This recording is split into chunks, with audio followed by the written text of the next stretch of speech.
ஸ்பேஸில் பறந்துட்டு இருந்த ஒரு ஏஞ்சல் திடீர்னு சேட்டலைட் வந்து இடித்ததுனால அவள் பேலன்ஸ் தவறி பூமிக்கு விழறா.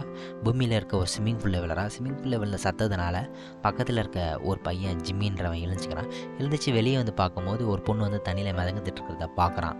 பார்த்து அந்த பொண்ணை காப்பாற்றி வீட்டில் கொண்டு வந்து சோபாவில் படுக்க போட்டுட்டு தட்டுறான். அப்போ வந்து அந்த பொண்ணை ஏஞ்சிக்கல. சரி, அவளுக்கு ஃபஸ்ட் எய்ட் கொடுக்குறான். ஃபஸ்ட் எய்ட் கொடுத்தோன்னே அந்த பொண்ணு வந்து மெதுவாக கண்ணை திறந்து பார்க்குறா. பார்த்துட்டு எழுந்து உட்காரும்போது ஜிம்மி அவள் பின்னாடி இருக்க ரக்கையை பார்த்து இவன் மனுஷி இல்லை, ஒரு ஏஞ்சல் அப்படின்னு கண்டுபிடிச்சிடுறான். அந்த பொண்ணு என்ன பண்ணுறான், இவன் நன்றி சொல்கிற விதமாக அவன்கிட்ட கிஸ் பண்ண போகிறா. அப்போ வந்து ஜிம்மி அவனோட காதலி இருக்கிறது ஞாபகம் வந்து அவளை தவிர்த்துட்டு இதெல்லாம் கனவாக தான் இருக்கும் அப்படின்னு சொல்லிட்டு அதை ஏற்றுக்கும் போது அடுத்த நாள் காலையில் வந்து அவனோட காதலி வந்து கதவு தட்டும் போது பின்னாடி ஏஞ்சல் இருக்கிறத பார்த்துட்டு அவனோட காதலி வந்து தப்பாக நினச்சிட்றா. வேற ஒரு பொண்ணு வெளில இருக்கான் அப்படின்னு அவன் கோவப்பட்டு கோச்சின்னு போயிடுறா. அப்போ வந்து ஜிம்மி வந்து அந்த ஏஞ்சலை பார்த்து கத்துறான். இந்த ஏஞ்சல் பயந்து விழுந்துடுதா. பார்ட்